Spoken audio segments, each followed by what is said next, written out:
அர்ச்சனா அர்ச்சனா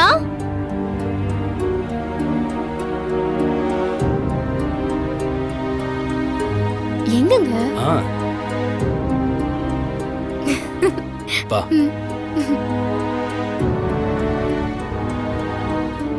அர்ச்சனா அண்ணா பாத்துமா மெதுவா எழுந்துருமா. எப்படிண்ணா இருக்கீங்க? நான் நல்லா இருக்கேம்மா, நீ எப்படி இருக்க? நல்லா இருக்கேண்ணா. என்னம்மா ஆபீஸ் ஒர்க் எல்லாம் வீட்ல கொண்டு வந்து தான் பண்ணுவியா? ஏதாவது முக்கியமான ஃபைலா இருந்தா மட்டும் வீட்ல கொண்டு வந்து பண்ணுவேண்ணா. அண்ணி எப்படி இருக்கீங்க? பரவாயில்லையடி, என்ன மறக்காம இருக்கியே, அது வரைக்கும் சந்தோஷம். என்ன நீ இப்படி எல்லாம் சொல்றீங்க? என்ன அழ வைக்காம போக மாட்டீங்கன்னு நினைக்கிறேன். இல்ல அர்ச்சனா, எங்களுக்கே அழுது முடிக்க நேரம் பத்தல. இதுல ஒண்ணு வரை நாங்க எதுக்கு அழ வைக்க போறோம் சொல்லு? என்னமோ தெரியல அர்ச்சனா, காலையில இருந்து உன்னை பார்க்கணும்னு தோணுச்சு, அதான் நாங்க 2 பேரும் வந்தோம். சரி அண்ணா, உட்காருங்க. மறந்தே போயிட்டு உட்காருங்க முதல்ல. அண்ணா என்ன சாப்பிடுறீங்க? அதெல்லாம் ஒண்ணு வேண்டாமா. தமயந்தி கல்கி கல்யாணத்துக்கு நீ போகல, அது நல்ல விஷயம்தான். ஆனா நாங்க வேற வீட்டுக்கு போறோம் தெரிஞ்சிருந்தோம், நீ வரலையா அர்ச்சனா?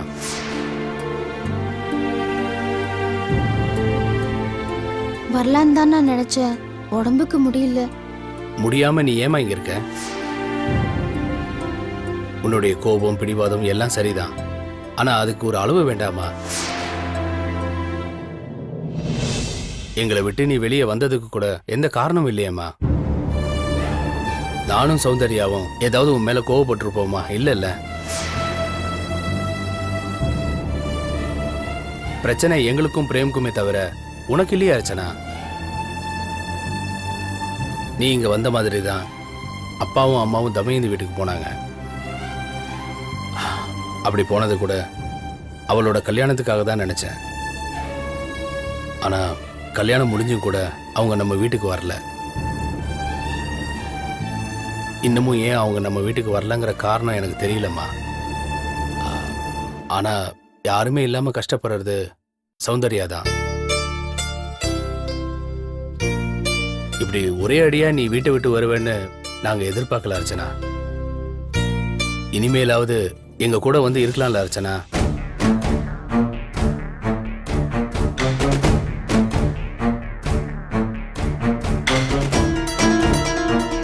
என்ன அர்ச்சனா? கொஞ்சம் டைம் கொடுங்கண்ணா, யோசிச்சு சொல்றேன். அர்ச்சனா வாங்க சார். அண்ணா, இவர் எங்க ஜிஎம். அதான் தெரியுமேம்மா, நம்ம வீட்டுக்கு வந்திருக்காரு. ஹலோ. Hello sir. சார் உட்காருங்க சார். பரவாயில்லம்மா, ஆபீஸ் வேலையா 2 பேரும் இந்த பக்கம் வந்தோம், அப்படியே அர்ச்சனாவை பார்த்துட்டு போலான்னு வந்துட்டோம். சரிங்க, ரொம்ப நல்லா பாத்துக்கிறீங்க சார். உங்களுக்கு எப்படி நன்றி சொல்றதுனே தெரியல. அர்ச்சனா எங்க ஆபீஸ்ல ஒர்க் பண்ற ஒரு ஸ்டாஃப் சார். அவங்களுக்கு ஏதாவது ஒரு கஷ்டம்னா அவங்களுக்கு உதவி செய்ய வேண்டியது எங்களோட கடமை சார். ஓ, திலீப் செஞ்ச காரியம் உங்களுக்கு தெரியுமா சார்?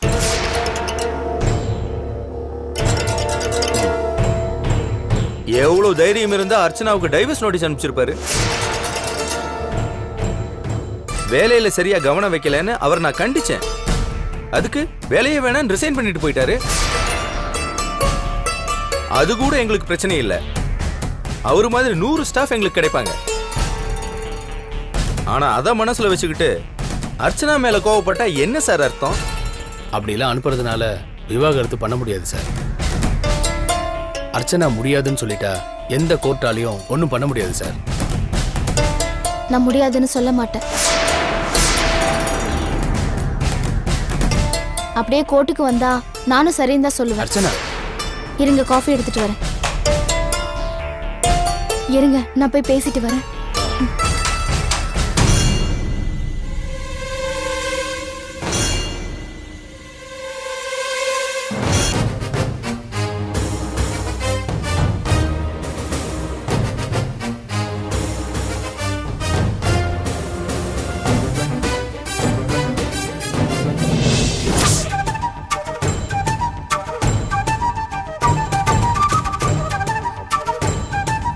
பாட்டி, என்ன பாட்டி டென்ஷனா இருக்கீங்க? சக்தி, உங்ககிட்ட ஒரு விஷயம் சொல்லணும். என்ன பாட்டி? தமயந்தியோட நடவடிக்கை எனக்கு சரியா படல. நம்ம கிட்ட நல்லா பேசுற, ஆனா போன்ல யார்கிட்டயோ வேற மாதிரி பேசுற. சரி என்ன பேசினா? அத நேரடியா கேட்டுலாம். தமேந்தியே வந்துட்டா.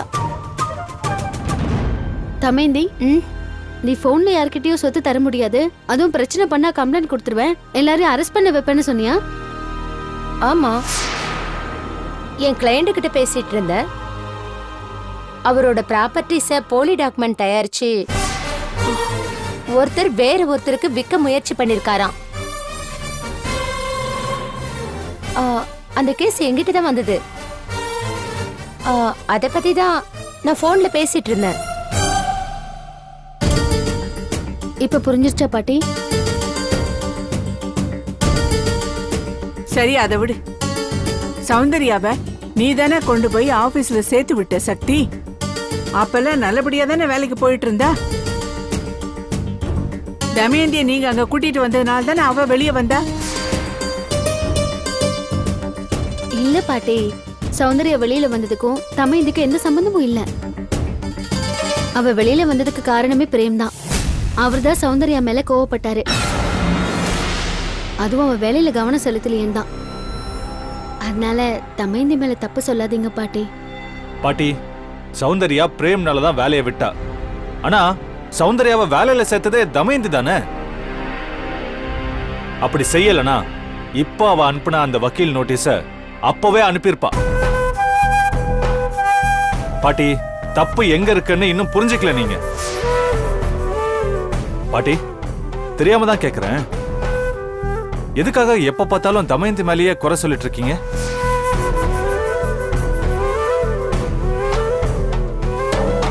இப்ப நம்ம வீட்ல நடக்கிற எல்லா பிரச்சனைக்கும் காரணமே சௌந்தர்யா தான். அவ மட்டும் நாம சொல்றத கேட்டு நடந்திருந்தான்னா யாருக்கும் எந்த பிரச்சனையும் இருந்திருக்காது. அவளை திருத்த உங்களால முடியல. ஆனா நம்ம குடும்பத்துக்கு நல்லது நினைக்கிற தமயந்தியே உங்களுக்கு பிடிக்கல.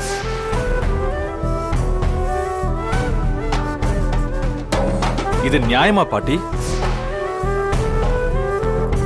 எப்ப பார்த்தாலும் தமயந்திய சந்தேகத்தோட தான் பார்த்துட்டு இருக்கீங்க. நாங்க ஏதாவது தப்பு பண்ணோம்னா பெரியவங்க நீங்க தான் சரி பண்ணணும்.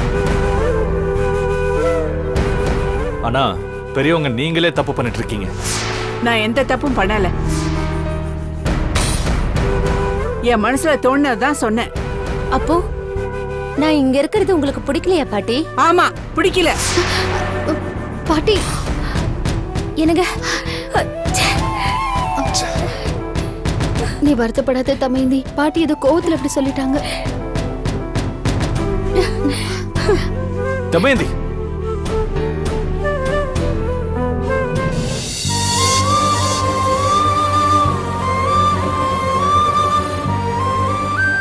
தமயந்தி, டிஃபன் எடுத்து வச்சு எவ்வளவு நேரம் ஆச்சு? சாப்பிட வராம இப்படி யோசிச்சுக்கிட்டே இருந்தா என்னம்மா அர்த்தம்? எனக்கு என்னமோ மனசே ஆற மாட்டேங்குதுமா. எப்படிமா இந்த மாதிரி ஒரு வார்த்தையெல்லாம் பேச ஆரம்பிச்சாங்க? பாட்டி எப்படி பேசுறாங்கங்கறத என்னால நம்பவே முடியலப்பா. சரிம்மா, அதுக்காக வீட்டை விட்டு வந்துட்டேன்னு சொன்னா என்னமா அர்த்தம்? அவ பண்ண தப்புக்கெல்லாம் என்னையே காரணமா சொல்லிட்டு இருந்தா எப்படிப்பா? இந்த சொத்து பிரச்சனையில இப்ப ஆரம்பிச்சது இல்லம்மா, அதுக்கு காரணமே பிரேம் தான். மௌலி அண்ணனை வேலையில இருந்து விரட்டின கோவத்துலதான் அந்த சௌந்தர்யாவும் சொத்து பிரச்சனைய ஆரம்பிச்சா.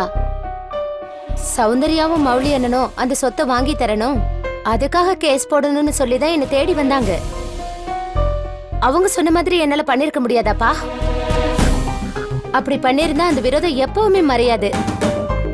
அந்த குடும்பம் எப்பவும் ஒன்னா இருக்கணும் அப்படி நினைச்சுதான் சௌந்தர்யாவுக்கு அந்த ஆபீஸ்ல ஒரு வேலை போட்டு கொடுக்க சொன்னேன். இவ்வளவு தூரம் நல்லது பண்ணிருக்க, இதெல்லாம் புரிஞ்சுக்காம நான் என்னமோ அந்த சொத்துக்கு ஆசைப்பட்ட மாதிரி என்ன சொல்றாங்கம்மா? எப்படிமா நான் அந்த வீட்ல இருக்க முடியும்?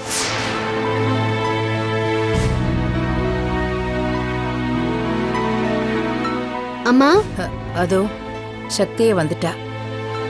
வா சக்தி. வாங்க மாப்பிள்ள. எப்படியாத்தான் இருக்கீங்க? இதுக்கு என்ன பதில் சொல்றதுன்னே தெரியல மாப்பிள்ள.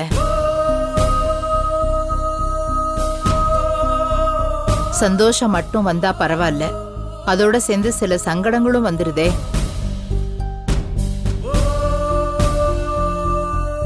அதெல்லாம் ஒண்ணும் இல்லம்மா. சௌந்தர்யா பண்ணது எங்களுக்கு தலைவலியா இருந்தது. இப்ப அது பாட்டிக்கு வந்திருக்கு. சரி சக்தி, அதுக்கு காரணம் தமையந்தி இல்ல தானே? அவளை எதுக்கு பாட்டி திட்டணும்? தமையந்தி இப்பதான் எல்லாத்தையும் சொன்னா. கல்யாணத்துக்கு முன்னாடியே உங்க எல்லார் மேலயும் கேஸ் போட சொல்லி சௌந்தர்யா சொன்னாலா? தமையந்தி தான் அதை தடுத்திருக்கா.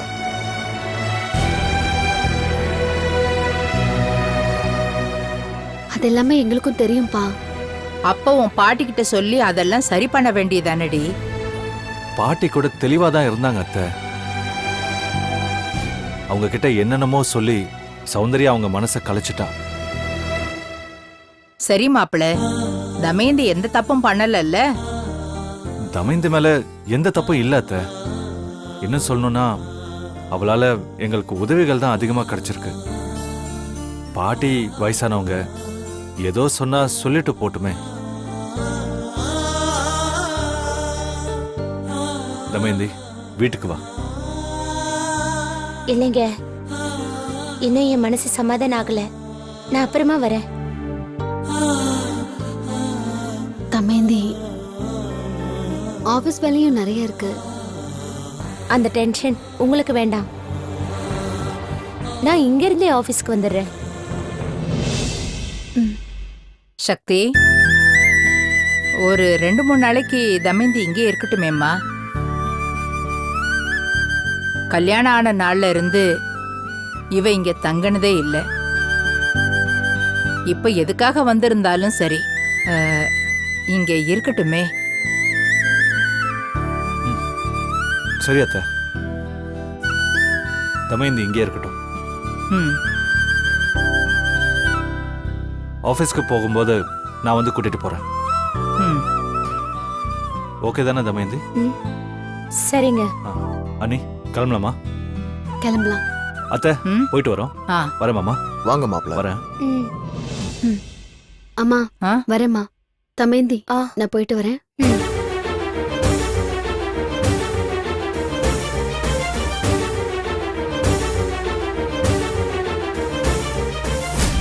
அது எப்படிமா? யாராவது ஏதாவது வந்து சொன்னா அதை அப்படியே நம்பிடுறதா? என்ன ஏதுன்னு யோசிக்க வேண்டாமா? ஐயா, யாரோ ஒருத்தர் சொல்லியிருந்தா பரவாயில்ல, ஆனா எல்லாருமே இதானே சொல்றாங்க. எல்லாரும் சொன்னா மட்டும் அது உண்மையாயிடுமா? இவருக்கு மட்டுமா? இங்க இருக்கிற எல்லாருக்கும் தான் உதவி பண்றேன். அதையெல்லாம் யாரும் சொல்றது இல்லையே. மத்தவங்களுக்கு உதவி பண்ற மாதிரி இவருக்கு பண்றது இல்லையே. இவருக்குன்னு தனியா தானே கவனிக்கிறீங்க. அதுக்கு காரணம் என்னோட உடல்நிலை. எனக்கு மூச்சு திணறல் இருக்கு. அது எல்லாருக்கும் தெரியும். அதுக்கு என்ன பண்ணணும், என்ன மருந்து கொடுக்கணும்னு கற்பதற்கு தான் விவரமா தெரியும். அந்த உதவி தான் இவங்க எனக்கு செஞ்சாங்க. இதுல என்னமா தப்பு இருக்கு? இது முதல் தடவை இல்ல, ஏற்கனவே இப்படி ஒரு பிரச்சனை வந்திருக்கு. அது கூட புதுசா வந்த மங்களத்தால. அதுக்காக தானே தியாகராஜ சாரை போய் நான் பார்த்தேன். அவர்கிட்ட எல்லா விவரத்தையும் சொன்னேன். அவர் வந்து விசாரிச்சார்ல, நீங்க கூட பார்த்துக்கிட்டு இருந்தீங்களே. அப்படி யாராவது சொல்லியிருந்தா அவங்கள கண்டிச்சிருக்கணும். அதை விட்டுட்டு எங்க 2 பேரும் கேள்வி கேட்குறீங்க? அம்மா, இங்க இருக்கிற எல்லார பத்தியும் உங்களுக்கு தெரியும். சொந்த வீட்டுல இருக்க முடியாத சூழ்நிலையில தான் இங்க இருக்கோம். இங்க இருக்கிற ஆதரவுன்னு பார்த்தா ஒருத்தருக்கு ஒருத்தர் மனசை விட்டு பேசிக்கிறது தான். அப்படி பேசுறத கொச்சப்படுத்தலாமா? நீங்க இப்படி சொல்றீங்க, ஆனா மத்தவங்க பார்வைக்கு அது தப்பா படுதே. அதுக்கு நீங்க தான் கொஞ்சம் விலகி இருக்கணும். அப்படி நாங்க விலகி இருந்தா அது உண்மைன்னு நினைக்க மாட்டாங்களா? ஏதோ மத்தவங்களுக்காக நாங்க இருக்கிற மாதிரி பேசுறீங்க. எங்களை பொறுத்த வரைக்கும் எங்க 2 பேர் மனசுலயும் கடுகளவு களங்கமும் கிடையாது. அதனால நாங்க எதுக்காகமா பயப்படணும்? இப்படி ஒரு விஷயத்துக்காக இனிமே எங்களை கேட்காதீங்க. அப்படி கேட்டீங்கன்னா நான் தியாகராஜா சார்ட்ட போய் மறுபடியும் சொல்ல வேண்டியிருக்கும். வாக்கற்போம், நாம போலாம்.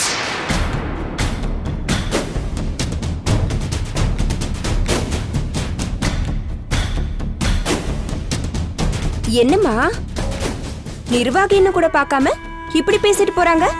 ஐயா கிட்ட போய் சொல்றேங்கிறாரு. அதான் ஏற்கனவே அங்க போய் பேசிட்டு வந்திருக்காருல்ல, அந்த தைரியம் தான். அவங்க பேசுறத நானும் தான் கவனிச்சுக்கிட்டு இருந்தேன். என்னமோ இவங்க செலவுல தான் ஹோமம் நடத்துற மாதிரி பேசுறாங்க. அவங்க சொல்றதுக்கு முன்னாடியே நீங்க போய் ஐயாவை பார்த்து சொல்லிடுங்க. இல்லனா உங்களை பத்தி கூட அவங்க தப்பா சொல்லி வைப்பாங்க. குற்றமுள்ள நெஞ்சுதான் குறுகுறுக்கும்னு சொல்வாங்க. இவங்களுக்கு வர கோவத்தை பார்த்தா அது உண்மையாதான் இருக்கும்னு தோணுதுல்ல. இந்த பிரச்சனையை வளர விடாம சீக்கிரமா முடிக்கிறது தான் நல்லது. என்னங்க ஆ? ஒரு நிமிஷம். என்ன? இங்க பக்கத்துல குடி வந்தது கூட ஒரு விதத்துல நல்லதா போச்சுங்க. ஏன்? அங்க நடக்கிறது எல்லாமே உடனே தெரிஞ்சுக்கலாம்ல. பாட்டி சொத்தை பிரிக்கிறத பத்தி அங்க ஏதோ பேசிருக்காங்க போல இருக்கு. சௌந்தர்யா, இந்த ஜென்மம் பூரா நீ இப்படியே தான் இருப்பியா? திருந்தவே மாட்டியா? தப்பு பண்ணவங்க தானே திருந்தணும். நான் என்ன தப்பு பண்ண திருந்துறதுக்கு? இங்க பாரு, இடம் மாறி வந்து பேசிட்டு இருக்க நானி. இடம் மாறினா தமயந்தியை பத்தி சொல்றியா? ஆமா, திருந்த வேண்டியது அவதானே. இத பார், நீ பழைய தமயந்தியா அவளை நினைச்சு பேசிக்கிட்டு இருக்க. இதுல பழைய தமேந்தி என்ன, புது தமேந்தி என்ன? அவ முகமும் மாறாது, அவ புத்தியும் மாறாது. உங்களுக்கு வேணா அவ புதுசா இருக்கலாம், ஆனா எனக்கு அவ எப்பவுமே ஒண்ணுதான். ஏன் சௌந்தர்யா இப்படி இருக்க? எங்களோட தானே நீயும் பிறந்த வளர்ந்த. ஓம் புத்தி மட்டும் ஏன் இப்படி போகுது? பாதிக்கப்பட்டது நான் தானே. உங்களுக்கு எல்லாம் எதுவுமே இல்லையே, நல்லா தானே இருக்கீங்க. நீங்க நினைச்ச வாழ்க்கை கிடைச்சதால நீங்க எல்லாருமே சந்தோஷமா இருக்கீங்க. ஆனா நான் நினைச்ச வாழ்க்கை நாசமா போனதுனால நிமிஷத்துக்கு நிமிஷம் வேதனை அனுபவிச்சுட்டு தான் இருக்கேன். அது நீயா பண்ணிக்கிட்ட காரியம். அன்னைக்கு மட்டும் கவனமா இருந்திருந்தேன்னா இந்நேரம் உன் குழந்தை இந்த வீட்டுல விளையாடிக்கிட்டு இருந்திருக்கும். போட்டியும் பொறாமையும் உன் புத்தியில ஏறினதுனாலதான் உன்னோட கவனம் சிதறி போச்சு. அதனாலதான் உனக்கு அந்த அதிர்ஷ்டம் கிடைக்காம போச்சு. அப்ப கூட உன் தப்ப ஒத்துக்காம எங்க குழந்தை மேலேயே பழிய போட்டுட்டு இருக்க.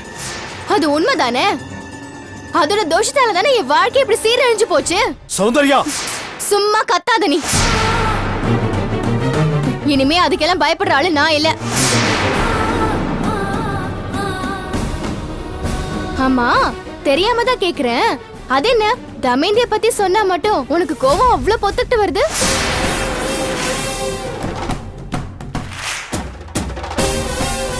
பாட்டி தான் சொத்தை கொடுக்கறேன்னு சொல்லிட்டாங்கல்ல. ஆமா, அவ யார் அது தடுக்கிறதுக்கு? அவ எங்க வீட்டு மருமக. சௌந்தர்யா கேட்டதுல என்ன தப்பு இருக்கு? எவ்வளவு ஒருத்தி சொன்னான்றதுக்காக அதை கேட்டு இங்க நியாயம் பேச வந்திருக்க? இதே மாதிரி ஒருத்தியால தானே ஜெயில போய் கம்பி என்ன? அப்பவும் உனக்கு புத்தி வரல? இத பாரு, நான் சொத்தை கேட்டேன், தர மறுக்கிறீங்க. அதுக்காக தான் நான் வக்கீல் நோட்டீஸ் அனுப்பியிருக்கேன். இனிமே உங்களுக்கும் எனக்கும் நேரடி பேச்சே கிடையாது. இனிமே என்ன பேசணும்னாலும் கோர்ட்டுக்கு வந்து பேசிக்கோங்க. பாட்டிய கூட கோர்ட்டுக்கு எழுப்பியா? நிச்சயமா இழுப்பேன். உன்னை எல்லாம் தங்கச்சின்னு சொல்றதுக்கே கேவலமா இருக்கு. சொல்லாத. உன்னை யார் சொல்ல சொன்னது? என்னைக்கு நீ ஒரு சதிகாரி பின்னாடி போனியோ அன்னைக்கு நீ அண்ணங்கிறத நான் மறந்தே போயிட்டேன். மரியாதை விட்டு விட்டு வெளியே போயிடு. வெளியே போ.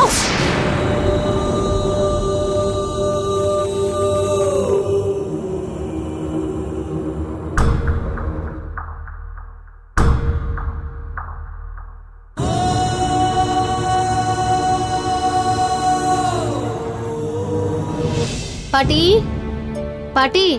என்ன சக்தி? அவரை பாத்தீங்களா பாட்டி? நான் பார்க்கலையே சக்தி. நேத்து அவர் சரியாவே என்கிட்ட பேசல. நானும் தொந்தரவு பண்ணக்கூடாதுன்னு விட்டுட்டேன். ஆனா இப்ப ரூம்ல போய் பாக்குற அவரை காணுமே பாட்டி. அவர் எங்க போயிருப்பாருன்னு தெரியலையே பாட்டி. ஏன் பாட்டி, நீங்க சொத்து விஷயத்தை பத்தி பேசினதுனால அவர் கோச்சுக்கிட்டாரா? நானும் எதுவும் தப்பா பேசலையே சக்தி. சௌந்தர்யா கேட்ட மாதிரி சொத்தை பிரிச்சு கொடுத்துடலன்னு சொன்னேன். இவ்வளவுக்கும் நீயும் பிரேமும் சொன்னதுக்கு அப்புறம் தானே சொன்னேன். பின்ன எதுக்கு என் மேல கோவப்படணும்? அது எப்படி எல்லாம் நடக்கும்னு தெரிஞ்சு. என்னங்க என்னாச்சு இவருக்கு? ஏன் கோவமா போறாரு? போய் பாரு. சரி பாட்டி.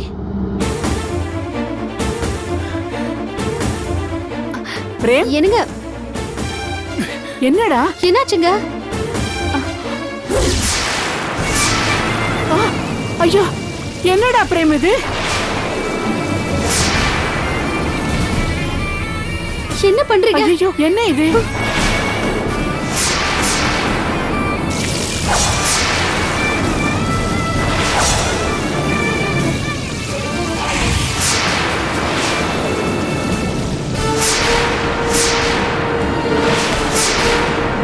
என்னடா பிரேம் என்னாச்சு? என்னங்க?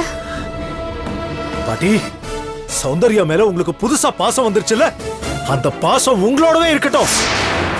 ஏன் வரைக்கும் வர வேண்டாம். இனிமே ஏன் மேல யாரும் வருத்தப்படவும் வேண்டாம். அவளுக்கு சொத்து தானே வேணும், தாராளமா எடுத்துக்கிட்டோம். அத அவ யாருக்கு வேணா வித்துட்டும் போகட்டும்.